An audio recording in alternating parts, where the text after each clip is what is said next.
বন জঙ্গলের এক কোণে পড়ে থাকা পচা কাঠ কিংবা রান্নার চুলায় জ্বালানি হিসাবে ব্যবহৃত হওয়া লাকড়ি সাধারণ চোখে যার কোনো মূল্যই নেই, কিন্তু সেই অবহেলিত কাঠের টুকরোই যখন দক্ষ কারিগরের ছোঁয়ায় অনন্য এক শিল্পকর্মের রূপ নেয়, তখন তার দাম গিয়ে ঠেকে ৫ থেকে ৮ লাখ টাকায়। শুনতে অবিশ্বাস্য মনে হলেও পরিত্যক্ত কাঠ আর রেজিনের জাদুকরী নিশেলে তৈরি এই বিলাসবহুল টেবিলগুলো এখন বিশ্বজুড়ে শৌখিন মানুষের প্রথম পছন্দ। কিভাবে একটি সাধারণ কাঠের টুকরো রাজকীয় মর্যাদায় ভূষিত হয় এবং এর পেছনে লুকিয়ে থাকা সৃজনশীলতার গল্পটি কি, চলুন আজ তা জেনে নেওয়া যাক। যে কাঠগুলো অকেজো বলে ফেলে দেওয়া হয়েছিল সেগুলোকে সংগ্রহ করাই এই শিল্পের প্রথম ধাপ। সাধারণত পাহাড়ি অঞ্চলের পুরনো গাছের শেকড় বা আঁকাবাঁকা কাঠের টুকরো এক্ষেত্রে বেছে নেওয়া হয়। এই অমসৃণ কাঠগুলোই মূলত টেবিলের মূল কাঠামো বা বেজ হিসাবে কাজ করে। প্রক্রিয়াটি অত্যন্ত সূক্ষ্ম এবং ধৈর্যের। কারিগররা প্রথমে পরিত্যক্ত কাঠের টুকরোগুলোকে নিখুঁতভাবে পরিষ্কার করেন, এরপর সেগুলোকে একটি নির্দিষ্ট ছাঁচে বসানো হয়। তবে শুধু কাঠ নয়, এই টেবিলের আসল সৌন্দর্য লুকিয়ে আছে এর সাজসজ্জায়।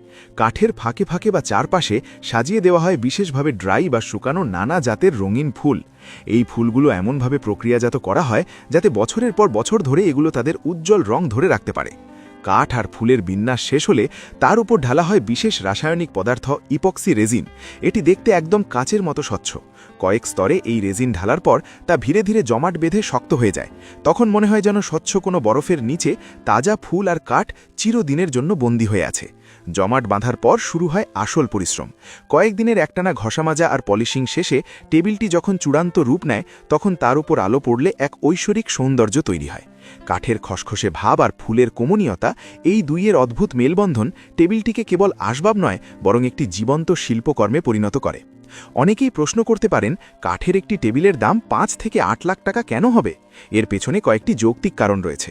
এই টেবিল তৈরিতে যে উচ্চমানের ইপক্সি রেজিন ব্যবহার করা হয় তা অত্যন্ত ব্যয়বহুল। এছাড়া বিরল সব ফুলের ব্যবহার উৎপাদন খরচ বহু গুণ বাড়িয়ে দেয়। এটি কোনো সাধারণ ফার্নিচার ফ্যাক্টরির কাজ নয়। প্রতিটি টেবিল তৈরিতে কারিগরকে দিনের পর দিন সময় এবং মেধা দিতে হয়। সামান্য একটু ত্রুটি পুরো টেবিলটিকে নষ্ট করে দিতে পারে। যেহেতু প্রতিটি কাঠের টুকরো আলাদা এবং ফুল সাজানোর ধরনও ভিন্ন, তাই একটি টেবিলের সাথে অন্যটির কোনো মিল থাকে না। অর্থাৎ আপনি যে টেবিলটি কিনছেন তেমনটি পৃথিবীতে আর দ্বিতীয়টি নেই। দৃষ্টিনন্দন এই টেবিলগুলোর উদ্ভাবন আমাদের মনে করিয়ে দেয় বাংলাদেশের চিরচেনা সেই নকশি কাঁথার কথা। আমাদের মা বোনেরা যেমন পুরনো জরাজীর্ণ কাপড়কে সুই সুতোর ফোড়ে এক একটি মাস্টারপিসে পরিণত করেন, ঠিক তেমনি এই আধুনিক কারিগররাও পরিত্যক্ত কাঠকে দিচ্ছেন আধুনিক ও রাজকীয় মর্যাদা।